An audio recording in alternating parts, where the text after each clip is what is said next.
Сайнцгаано налагчдаа хайр түгэе. Мэндчилгээ үргэлтийн хамт олноос та бүхэндээ өчийн мэндийг хүргэж байна. Энэ цаг мөчид нартад мэндэлсэн нандан сайхан өдрөнд төхөж байгаа хайртай хүн анх хоёртой хэмээн хаяглаж хадам аав ээж болон дүүнэрийн зүгээс илгээсэн чин сэтгэлийн мэндчилгээг уламжлах гэж байна. Охины минь арыг баттааж хөөхөн зээнэрийн минь халамжтай аав нь байдаг.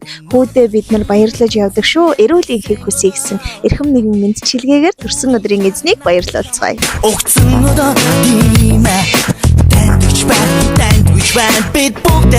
Шинэ үргэлт маань үргэлжилж байна. Бид ээлжид шинэхэн дугаараа бэлтгэхээр эрхэм үзэгч та бүхэндээ яг одоо анх хоёр ахтайгаа үргэлжлүүлж байна. За юун түрүү тань энэ өдрийн мэнд хүргэе. За баярлаа. Анх хоёр өнөөдөр 4 сарын 23-нд ямар өдөр вэ? Тэ миний төрсөн өдөр. Сайн баярлалаа. Сайхан. За тэгэхээр таны нартад мэндэлсэн нандан сайхан өдөр төрсөн өдрийн мэндийг хүргэхээр тэвэр дүүрэн цэцгийн баглаа аваад хүрээд ирлээ. Тэгэхээр өмнө ер нь цэцэг авч ирсэн. Авд үзэх шүү. Анх удаага авах чи. Анхны цэцэг за тэгээд төрсөн өдрийн айгүй гоё дурсамжийг манай хамт олноор илгээсэн байна. Ер нь танд ингэж гинти бэлэг барих хэрэгтэй хүн байгаа юу? Таамаглаж байгаа хүн байна уу? Таамаглаж юм. Гэр бүлийн хүн байгаа болоо да. Тэ ихний маань л байгаа бах та. Гэж бодож байгаа. Тэр ихний л байгаа гэж бодчих.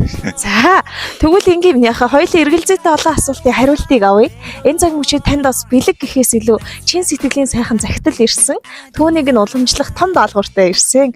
Одоо харин хөтлөгчийнхээ хэлэх үгийг сайн сонсвол бэлэг хинээс бас ямар учиртай вэ гэдг нь тодорхой болох юм шүү. Уул шиг түшигтэй, хангай шиг нүмертэй, ухаан заяат сэтгэл тэнүүн төрсөн хүмүүн чамдаа гэж хаяглагдсан байна. Угтахын орчлонд охинтой минь ханилж, удмын минь заяа буйныг тэгшитгэж, орчлонд төрсөн биш ч төөрөлдсөн хувь заяагаар чи бид нэгэн гэр бүл болсон юм шүү. Хайртай охины минь халамжид хань болсон, хөөхөн зээнэрийн минь хамгийн хайртай аав нь болсон. Хүүдээ энэ цаг мөчид хадам аав ээж болон дүүнэрийнхэн зүгээс чин сэтгэлийн мэндчилгээ дэвшүүлж байгааг маань хүлээн авна уу? Айлчлан ирсэн нас нь аз жаргалаар дүүрэн байх болтугай. Учран залгасан нас нь уянга их шигээр дүүрэн байх болтугай. Бид чамаар бахархаж явдаг шүү гэсэн мэндчилгээг хадмуудын зүгээс илгээсэн байна. За тэгээд аз жаргалыг бэлэгдсэн ромашка цэцэгтэйгээр танд төрсөн өдрийн мэнд хүргэж байна. Хүлээн авна уу? Ганган цагаан үсийн ороо.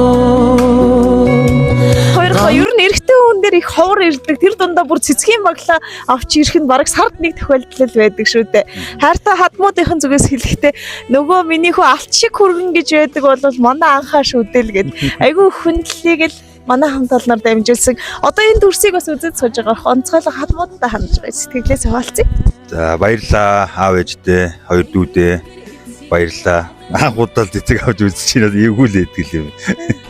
Тэ баярлаа л гэж хэлээ да. Баярлалаа. Тэгээд эр хүн чинь үгүй болвол гэрээ чинь зай эзгэрдэг. Эрдэмт хөвөн үгүй болвол төрийн зай эзгэрдэг. Эр цэрэг үгүй болвол эх орон өөрөө эзгэрдэг учраас эрхэм үрхийн тэргүүн, эрхэм хөргөн хүү, ээжийн хайртай хүү болсон танд бас энэ өдрийн мэндийг дахин дэвшүүлье. Эрүүл энхвэж төрсөн өдрийн баяраа дурсамж дүүрэн сайхан тэмдэглээрэй. За баярлаа. Баярлалаа амьдрал тааралцсан хүн бүхэнд. Баярлалаа аз жаргал бэлгэлсэнд. Баярлалаа баяр жаргал бүхнийг минь хуваалцсан. Баярлалаа та нартай. Баярлалаа уулзаж учирсан хүн бүхэнд.